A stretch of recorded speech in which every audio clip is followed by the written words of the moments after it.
Good morning, everyone, and welcome to Hudson Institute. I'm Joel Scanlon, Executive Vice President here at Hudson. Thank you for joining us as we discuss the importance of U.S. Central Asia relations, a topic that, unfortunately, has not received the attention it deserves in Washington in recent years, but hopefully this morning we'll begin to change that. Our event today comes in the aftermath of last week's historic C5+1 summit hosted by President Trump. Central Asia has for millennia served as a crossroads of cultures and trade. Today, the region's importance has only grown. As we enter a new era of great power competition, the United States can no longer afford to turn a blind eye to this strategically vital part of the world.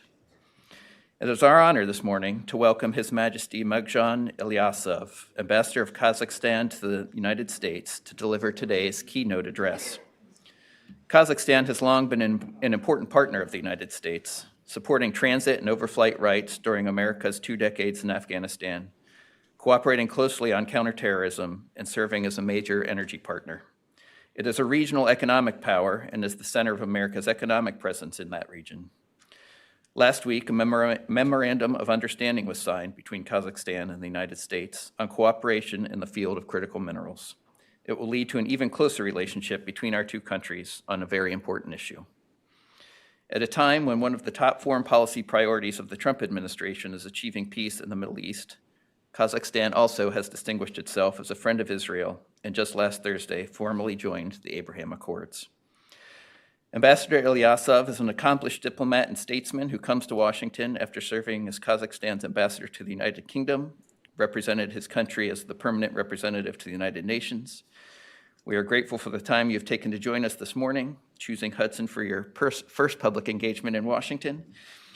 After the ambassador's remarks, we'll have discussion of experts moderated by my colleague, Senior Fellow Luke Coffey. Without further ado, please join me in welcoming Ambassador Ilyassov to Washington and to Hudson.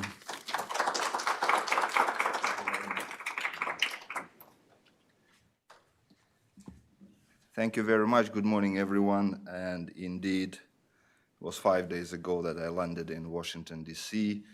And on my second day, I found myself in the Oval Office sitting next to my president, President Trump, and attending the C5+1 10th anniversary event, which I think was a milestone. It is a great pleasure to be here in Hudson Institute, an organization long recognized for shaping global policy debates and for its meaningful contribution to strengthening cooperation, not only between Kazakhstan and the United States, but across the entire Central Asian region.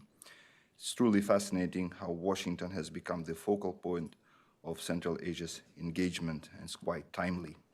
C5+1 summit hosted by President Trump marked a truly significant milestone, the 10th anniversary of this unique platform.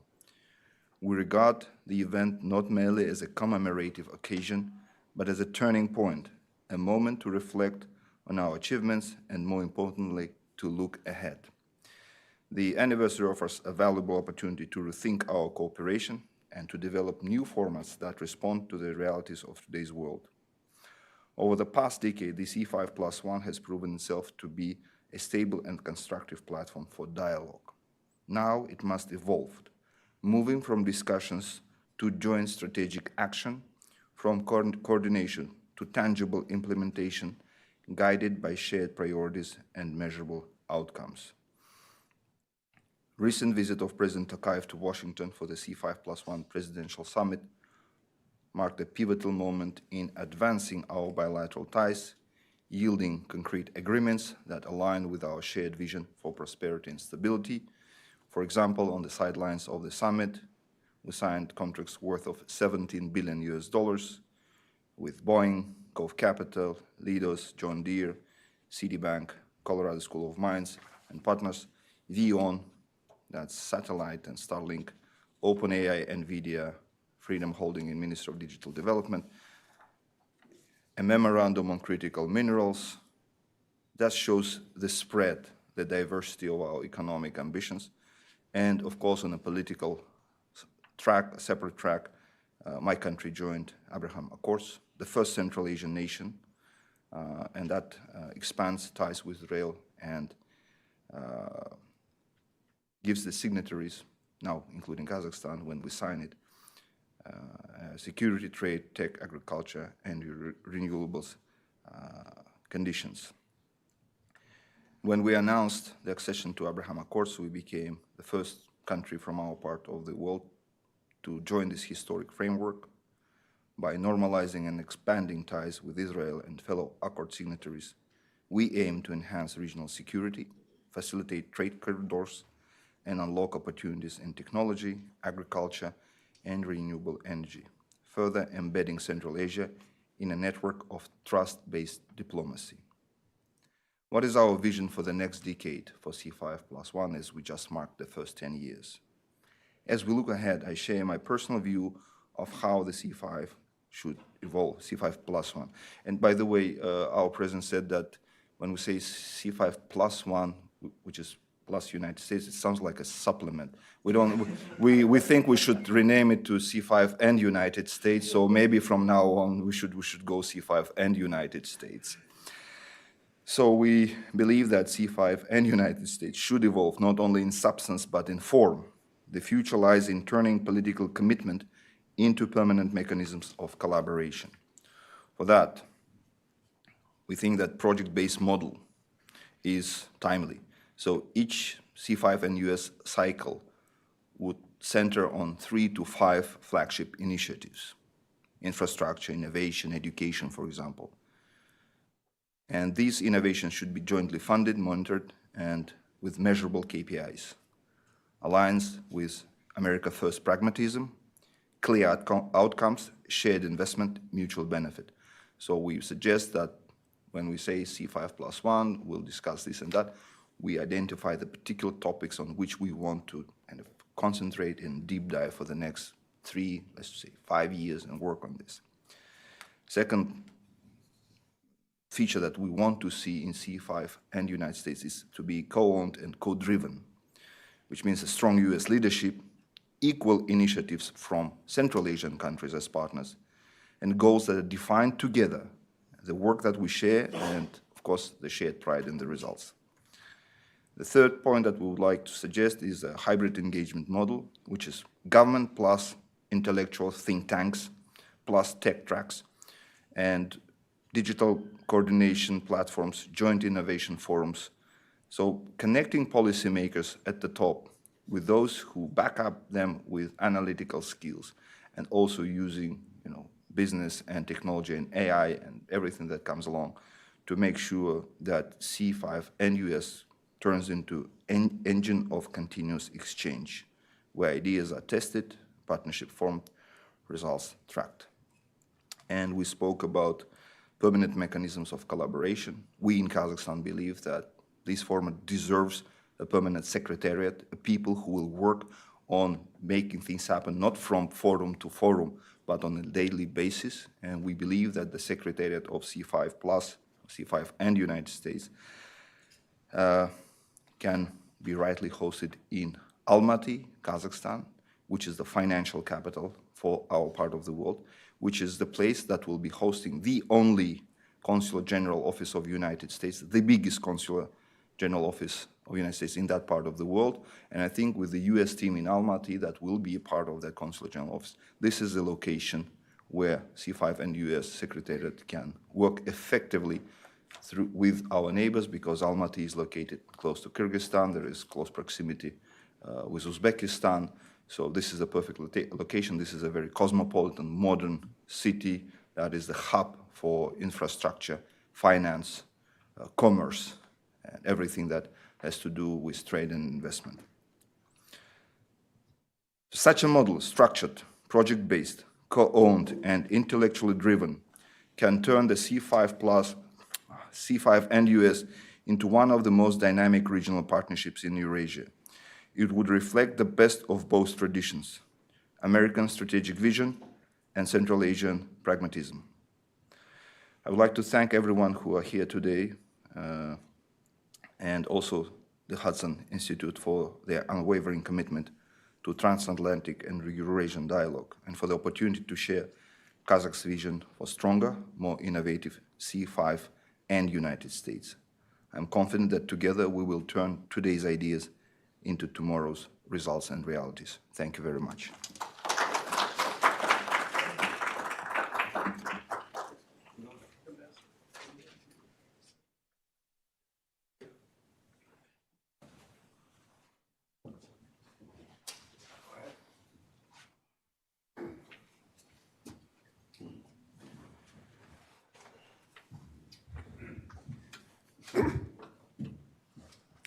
All right, Ambassador, thank you so much for those opening remarks. A very optimistic take. I like to hear the optimism in the not only the U.S. Central Asia relationship, but also specifically the U.S. Kazakh relationship. I will try my best to say C5 plus United States. I do like this. And United States. And the United States, yes. But we're going to kick off the panel discussion, and the ambassador has kindly agreed to join us during the Q&A session as well. So I'm going to ask each panelist, after I introduce them, to give us their take on the C5 plus United States meeting last week. What was good, what needs improvement, what do we need to do going forward?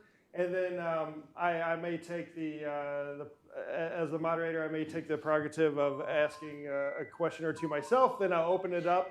We have someone with a microphone, so if I do call on you, please state your name and any relevant affiliation, and ask a question, not deliver a speech, please. Our first speaker, I'll just quickly introduce them in order, although I don't think any of them need any introduction.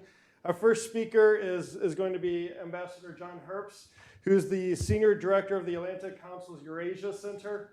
Ambassador Herbst knows the region very well, had a very distinguished 31-year career in the State Department, including as ambassador to Ukraine, but relevant to this discussion today, former U.S. ambassador to Uzbekistan, but at a very crucial time in our recent history, right after, well, during 9/11 and immediately after, where he was involved in some of the negotiations at the time over U.S. access to the Kyrgyzstan Air Base.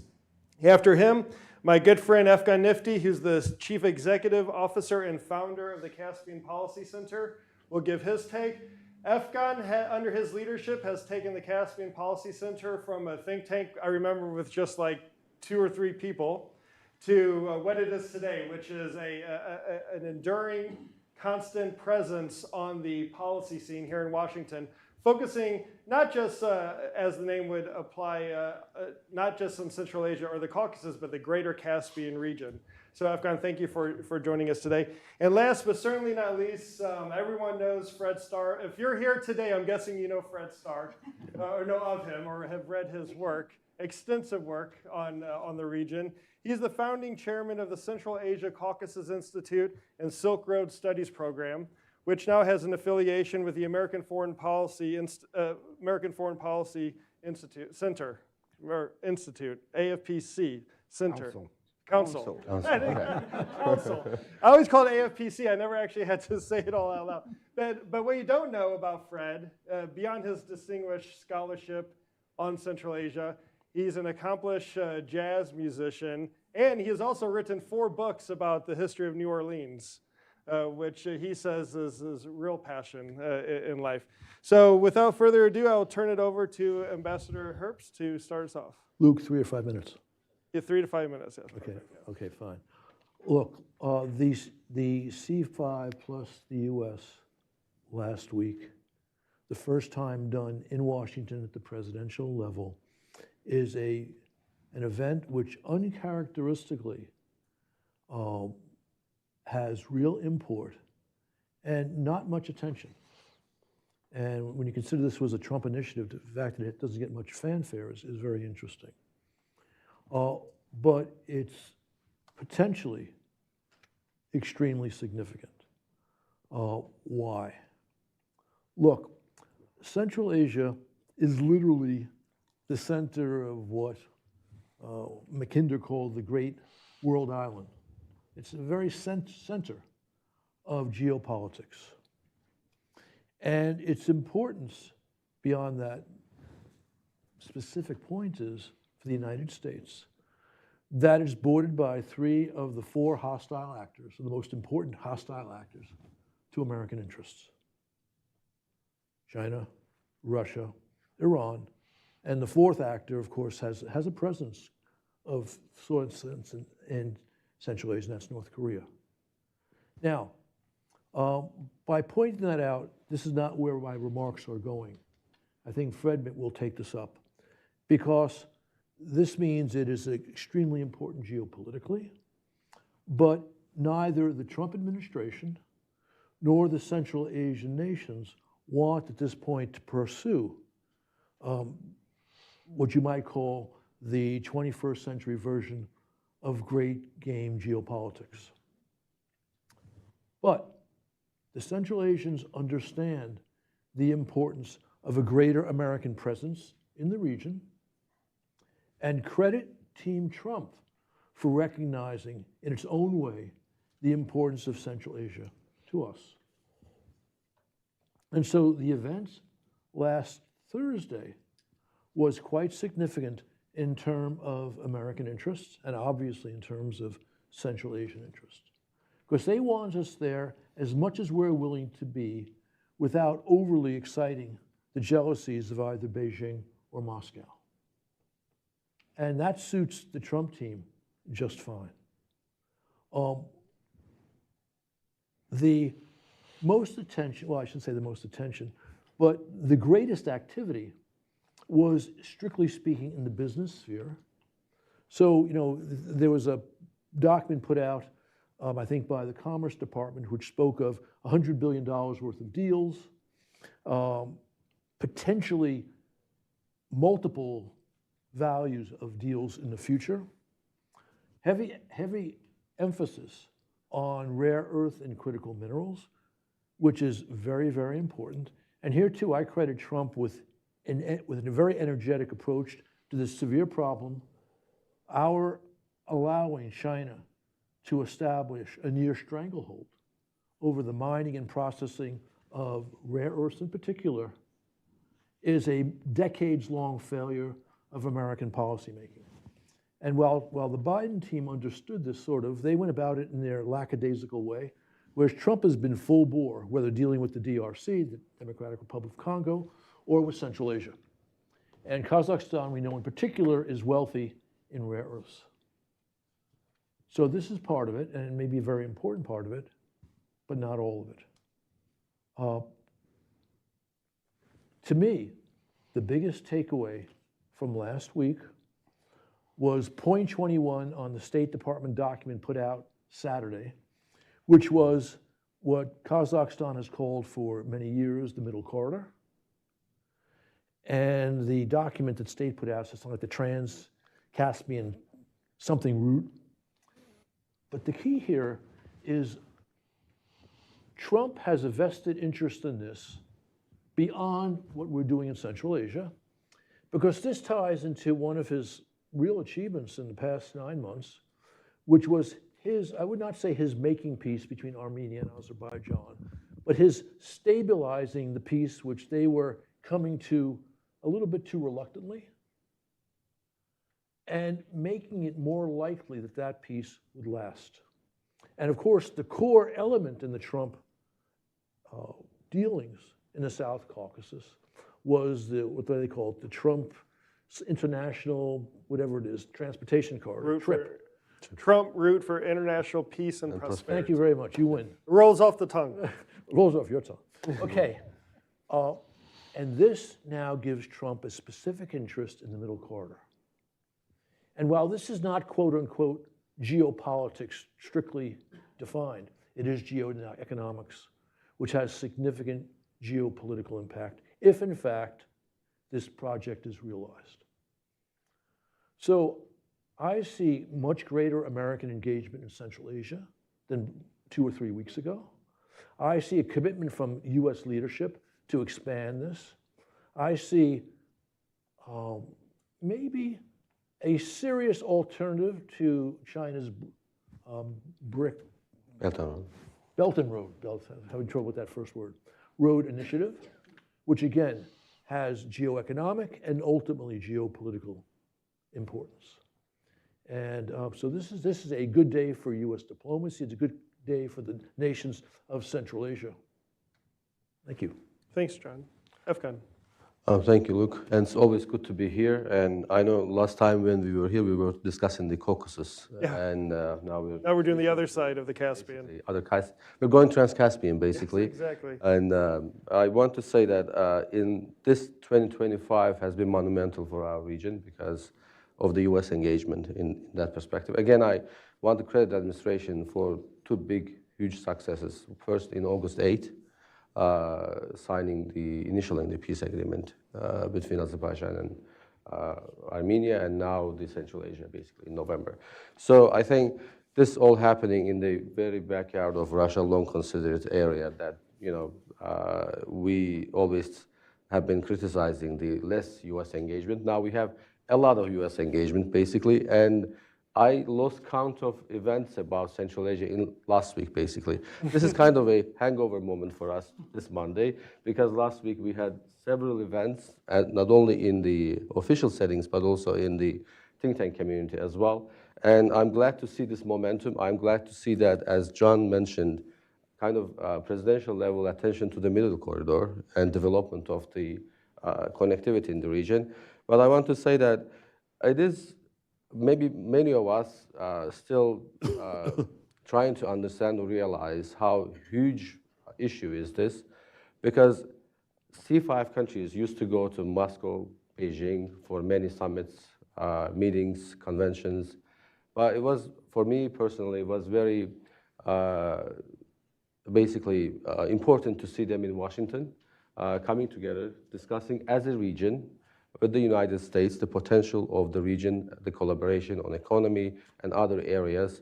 And then, as John mentioned as well, I see a lot of business-driven engagement as well with the region. I have in my list of agreements here, long list of signings with the region, with Kazakhstan, with Uzbekistan, with other countries.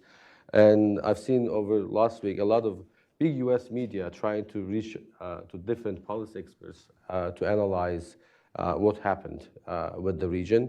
It included Washington Post, New York Times, which I actually haven't seen them interested about the region this much before. So I think it's a big moment, and I think we all should be seizing and trying to take practical steps to realize all the commitments that have been made in Washington. So as I say, many deals have signed. Some say it's about $100 billion in total. But I think what will be critical now to track the success, but also to see how many of them will be implemented, because we have seen many MOUs, many agreements in the past as well, let's say with China, with other countries, but serious dedicated work, and I think that goes to the think tank community perhaps to look into that. And I liked, John, your meeting the other day at the Atlantic Council about trying to see how the expert community can discuss and see what progress have been made in coming years on that. But I also want to highlight the joint declaration that was posted last week after the meeting happened.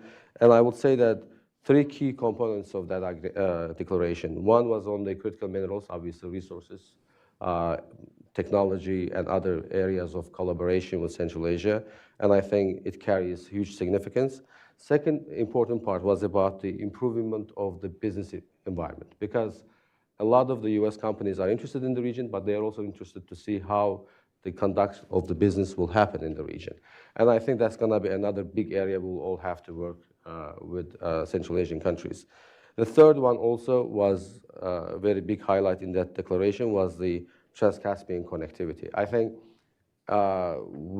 it's good to have all these agreements, but access to the region will be key. And we, as Ambassador Herbst very eloquently described the geopolitical and geoeconomic neighborhood of the region. And for now, the key connection to the region that will be helping to access and to make sure that the region has a access to the global market is the Trans-Caspian connectivity. And I think that a lot of work will have to be done in that regard. Increasing the shipping capacity, addressing the issues of bottlenecks, those are critical to make sure that there is a steady access to the region and there is a opportunity to actually, when you invest in the minerals in the region, how you're gonna carry to the global markets.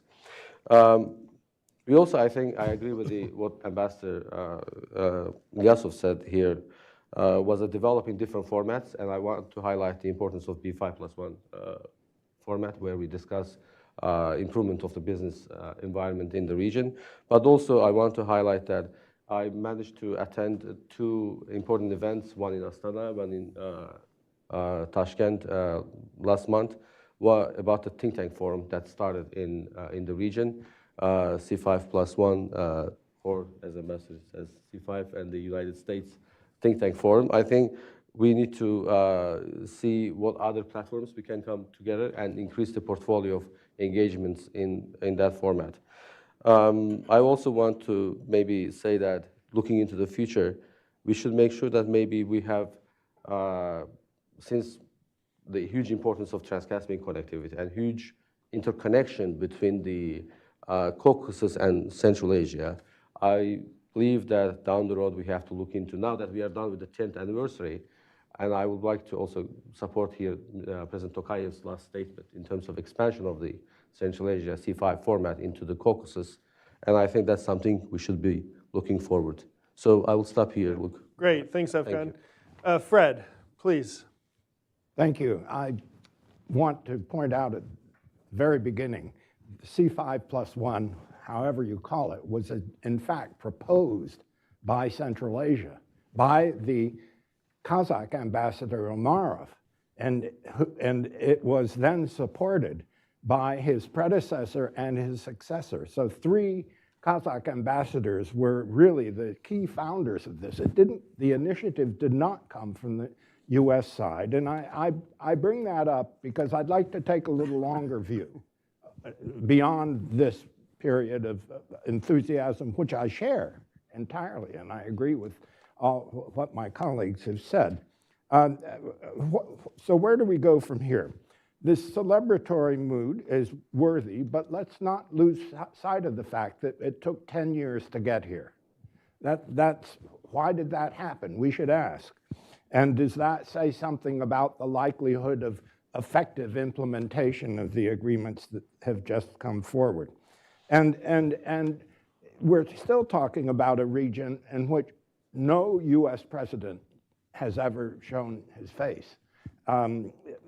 Meanwhile, Mr. Xi has been in the region 17 times. Mr. Putin, I think, about 60 times. So let's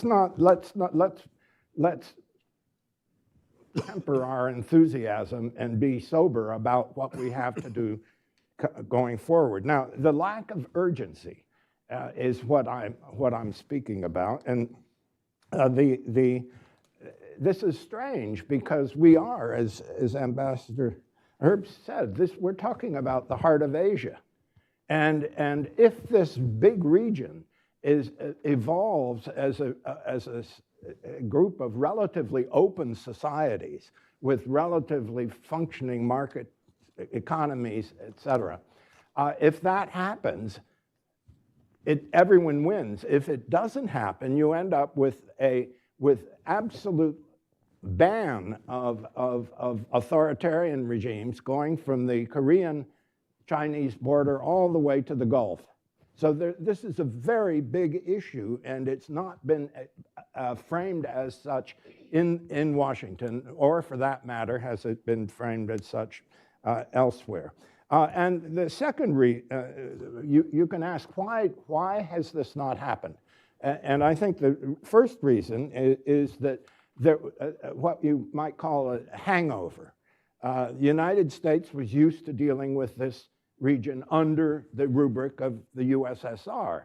And most of the people in our government and outside were used to thinking that way.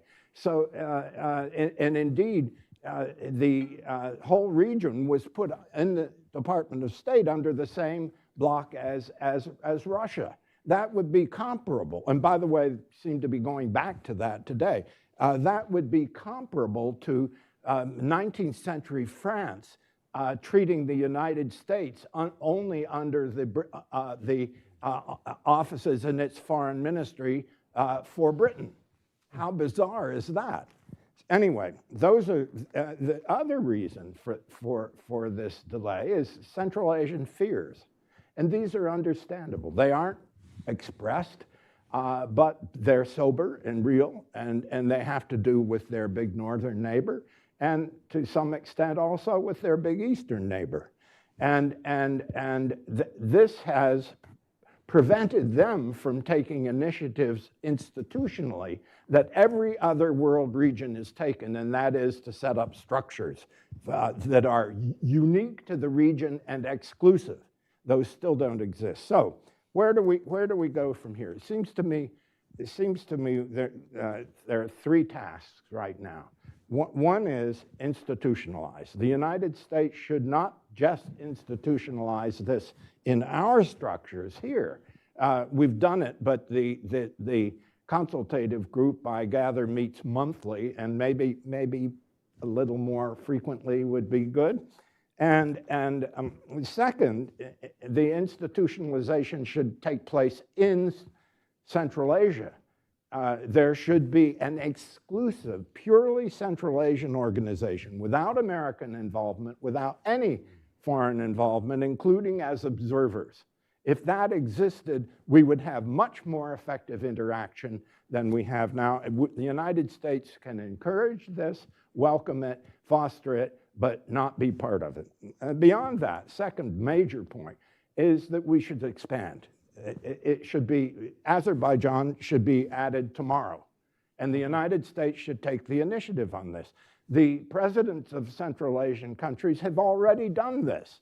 They've invited President Aliyev to all their meetings, so why don't we be proactive for once and not wait 10 years and make this C6 for one immediately. Now, beyond that, third is we should be much more direct than we've been in off the record, maybe, and behind closed doors in talking about security.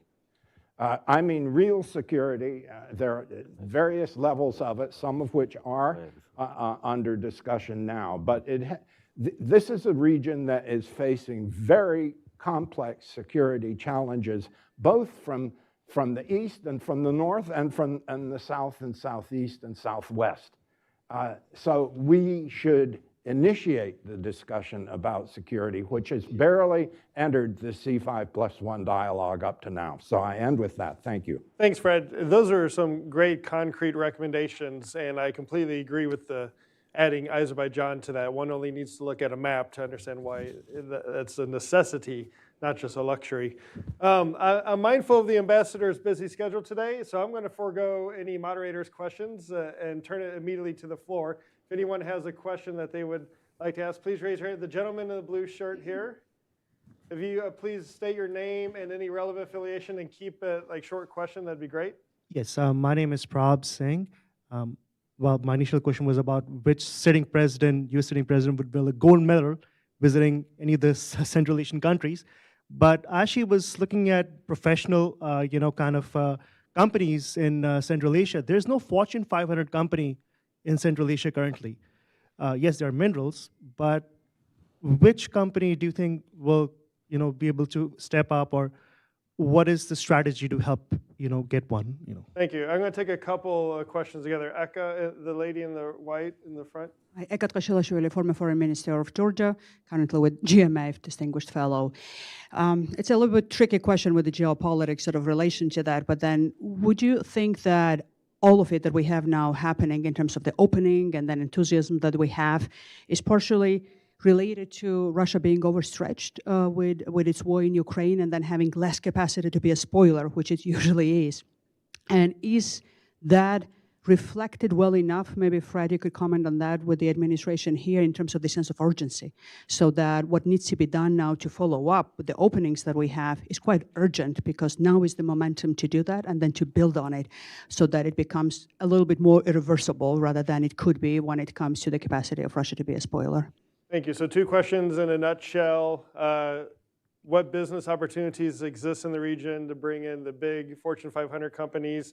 And then I guess Russia's inability to be a spoiler or to act in its traditional way in the region. I'll open it up to anyone who would like to answer. Fred, do you want to have a first stab at that? I'll just take the second one. This is everything taking place is affected by and taking place under the shadow of the Russian war against Ukraine. That's the reality. Now, whatever formal outcome exists, Russia has crippled itself. It's done itself incredible damage in every conceivable sphere, demographic, economic, social, you name it, energy export, the world. And this is creating, this is a reality. This has nothing to do with politics. Russians themselves, including Z Russians, are all saying this, that the country's being destroyed as we've known it. That means there's a window right now to institutionalize, and that wasn't there earlier. And I'm an optimist. I think this will be a situation like after the Crimean War in the 19th century, which led to the era of great reforms, and it really were great reforms. Maybe that'll happen. We can't rule that out. But for now, this is an ideal moment to move quickly and institutionalize.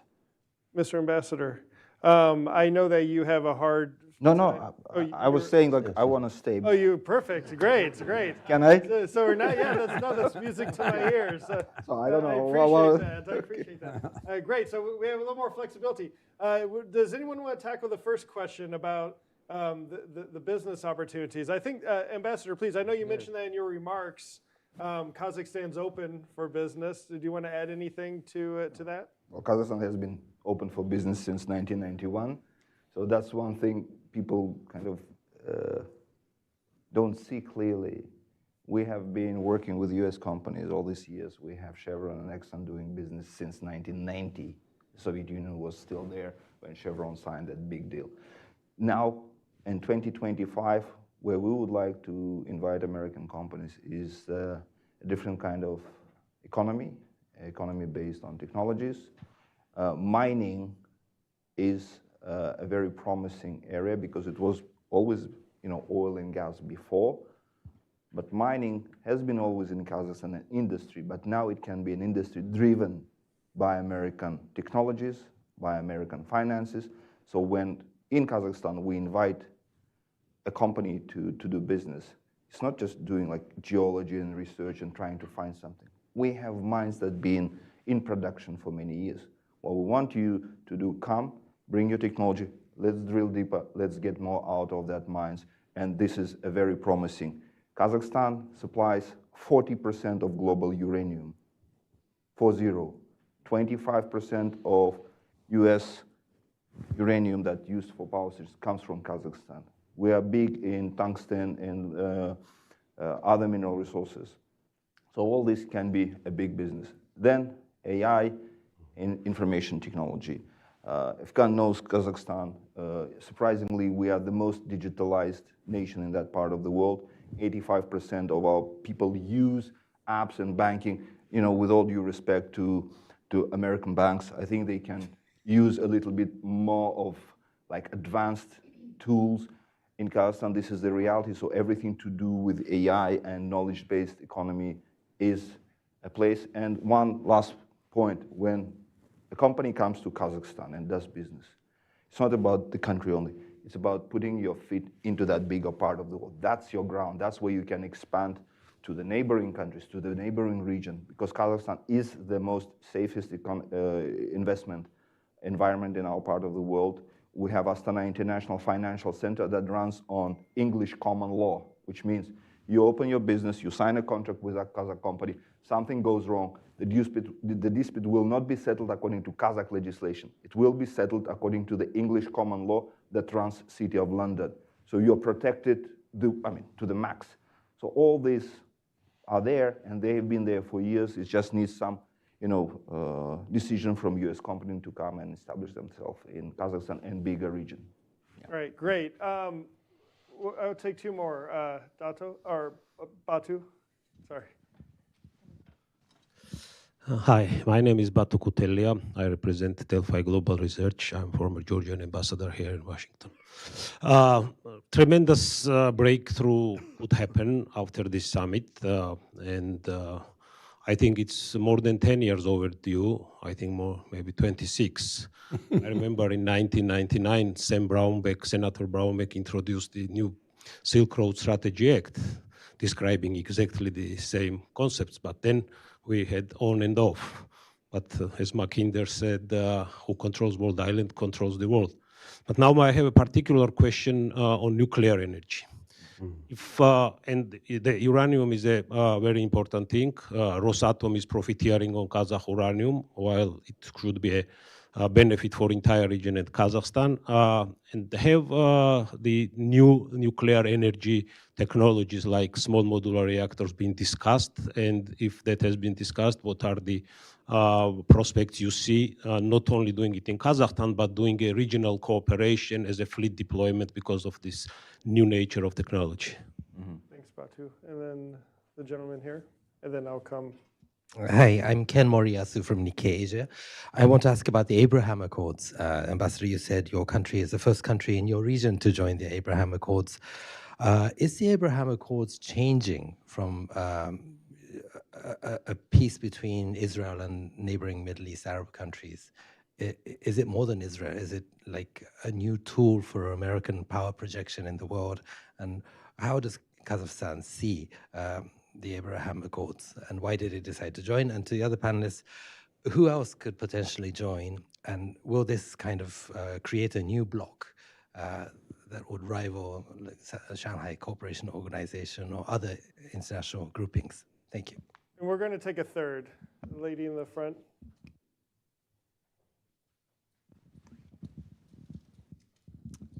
Hi, Laura Kennedy. I agree with Fred Starr in terms of the desirability of adding security to the agenda, although I agree with the panelists who talk about the importance of focusing on the infrastructure, the middle corridor, and so on. But my question is, if I could, particularly to the ambassador, I think of Kazakhstan's leading role, for example, in negotiating a P5 protocol to the Central Asia nuclear weapons-free zone, named after your country, Semipalatinsk. But my question is, aren't there impediments from the Central Asia side? I mean, I think, for example, of Turkmenistan, where I served as ambassador, which of course has a policy of permanent neutrality and might have concerns about, say, talking about regional security with the US or other issues. So if you could comment on specifically the security aspect of, on a regional basis on this agenda. Thank you. All right, so we have nuclear energy, nuclear power, we have Abraham Accords, and we have Kazakhstan's role in diplomacy, regional diplomacy, more global diplomacy, that sort of thing. In fact, also I'm now mindful of the time for this event, so how about we just go down the line and you pick and choose which ones you'd like to answer, and any final remarks. And Ambassador, I'll save you for last, okay? Start with you, John. Okay, I think I might have a comparative advantage on the Abraham Accords question, since I spent part of my career in the Middle East. The Abraham Accords in the first Trump term was a major international breakthrough. And that's because it actually achieved peace between Israel and some Arab countries which had never been at peace. Kazakhstan joining is noteworthy, but not nearly as critical a development, because Kazakhstan had normal diplomatic relations with Israel going back to the early 90s. So you weren't changing a hostile relationship to a non-hostile relationship. It is important, though, because, in fact, you're now bringing in a moderate Islamic country from a new region in a closer association with Israel. But I frankly think that this was a gesture from President Tokayev to President Trump, and that's the origin of this. Though I do know that Israel has been keen to further develop its relationship with the Central Asian states. Efkan, any of those questions you? I think going back to maybe Eka's question, it was interesting to hear about changing Ukraine war, Russian invasion, and then it all. Sorry, I failed as a moderator to give you an opportunity to answer that question. Yeah, no, I just want to say that yes, that is important, but the big issue I think is about the region itself. Region itself is talking to each other more than it used to. And it's not just because that there are some other bigger items that are happening. Obviously, US interests now, rare earths, critical minerals, but in fact, the investments in the ports and the connectivity in the region was happening already a long time. And Kazakhstan was building Aktau and Kurik. Turkmenistan was building the Turkmenbashi port. Baku was building the Alat port. So this was already happening, and maybe some other factors basically increase the speed of it, basically. And I think now the US also having more interest in that is shaping it now. But also, maybe another item I want to raise also, there's a lot of components of our relationship with the region, and rightfully so, security have been raised, but also economic opportunities in the region. We have to also deal with two outdated legislations that we have in the US. One is the Jackson Valley. I'm glad somebody introduced another resolution to take it away. And also the Security Collaboration 907, the Freedom Support Act amendment has to be removed as well. The waiver is there, but I think it has to be permanently deleted. So those are my two important items that we have to handle. Thanks, Efkan. Fred. It's a very important question. Are the Central Asians themselves ready for the kind of collaboration that the times call for? Let me cite several examples. First of all, don't forget that immediately after independence, the Central Asians themselves got together, all of them, and agreed that their zone would be nuclear free. And they sponsored this in the UN. A key player in this was Turkmenistan. Now, second, let me note that there is a paper just written, just published. We published at Central Asia Caucasus Institute by a Kazakh scholar named Sanat Kushkumbayev, who for the first time details the remarkable history of the Central Asia Union or Central Asia Economic Union of the 1990s. This was a very successful operation. It was so successful that Mr. Putin asked to be an observer. And the Central Asians asked around and asked the Americans, Chinese, Europeans, what do you think? Everyone said, that's your decision. So they had to take him in as an observer, and then 2 years later, he says, we'd like to be a member. And the same process, and 2 years later, he closes it down and creates the Eurasian Economic Movement. This was a very successful initiative, the Central Asia Union. Not a word has been written about it until this Kazakh paper by Mr. Kushkumbayev. Finally, let me just cite the issue of Turkmenistan, which is always viewed as, well, isn't this a big problem? Well, it was Turkmenistan, not China, that initiated the pipeline to China. And to do that, it was necessary to come for the Turkmen and the Uzbeks, who had been at each other's throats for 400 years. 400 years. It was necessary for them to come to an agreement. And they did. And that relationship couldn't be better today. So all of these convince me that the immediate post-independence, everyone focusing on themselves, which happened with the United States, let me remind you, after 1776, phase is past.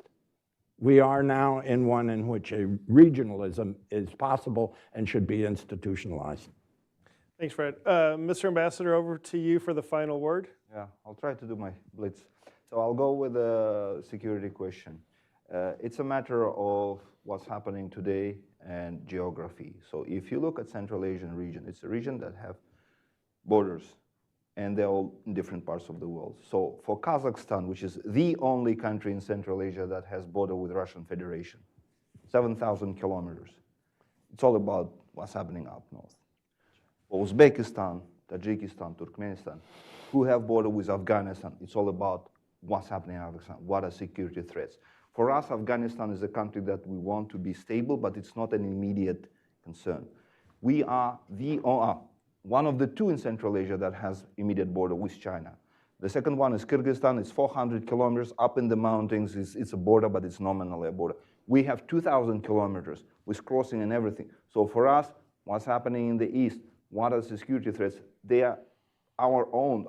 Other countries don't feel it. So Going to security, I marked when we were talking about, you know, C5 and US and economic, when you spoke about security, I marked like it's next chapter 2. I hope we will get there. But I'll tell you very openly that I think when it comes to security, we as Central Asia country, we have more kind of common vision on that issue than on trade and economy. It will come one day, but today it's still, you know, different in the eyes of the people who live in different countries of Central Asia.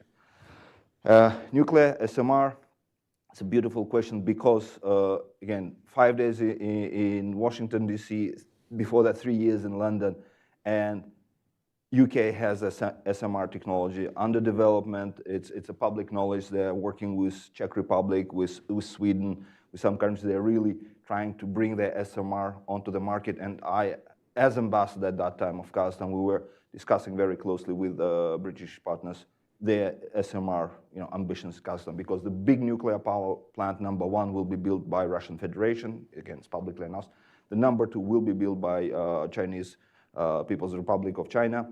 And the third is kind of open because we said we will have multiple. And our people are thinking about SMRs because the big power stations is one kind of project, but SMRs are interesting. They create new industry, they create new jobs, they create new knowledge in the universities. No country in the world has a running SMR. It's in making. US has great ambitions together, like Hitachi and GE, I think there's other companies. Yeah, so now we're talking with US companies because if they're interested, Kazakhstan is interested. We're not limiting ourselves. So now as ambassador in US, I want US companies to build the first SMR.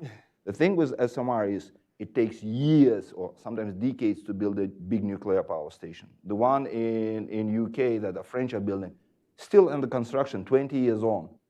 So even if you're #3 in that list, you know, Russia, China, and then US with SMR, it is very probable that the first power from the nuclear energy will come from SMR that US will put there, well, in 5 years from now, because those are big, but it takes longer. So we are very open for that collaboration, and we're considering SMRs because of the scale of the country.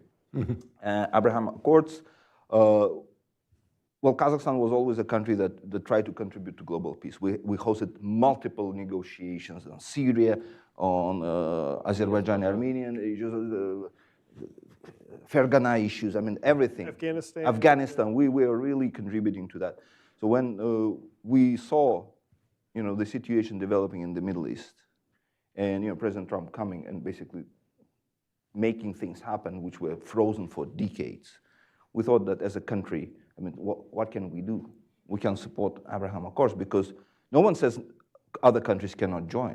It just takes a little bit of political courage to step out and say, we want to join this good project because there is no alternative. I mean, tell me any other initiative on Middle East that does something. It's all, this is the real deal. And we want to help President Trump to get it done. And we said, we're going to do it. And hopefully we will create a precedent because in international politics, you know, the precedent is there. Many countries will follow. So we are the country that took that, you know, brave step and said, we're going to do it because it serves everyone, I mean, in a good term. We are partners of Israel. We've had with them diplomatic relations for years. We want peace on Middle East, really, for everyone. And if it takes joining Abraham Accords, we will do it, and we've done it. Thank you. Well, I want to thank our in-person audience, and I want to thank those who are watching online. You can check out the great work at hudson.org to learn about our future events and read our most recent scholarship, not only on this region of the world, but every region of the world. So please join me in thanking the ambassador and our expert panelists for joining us today.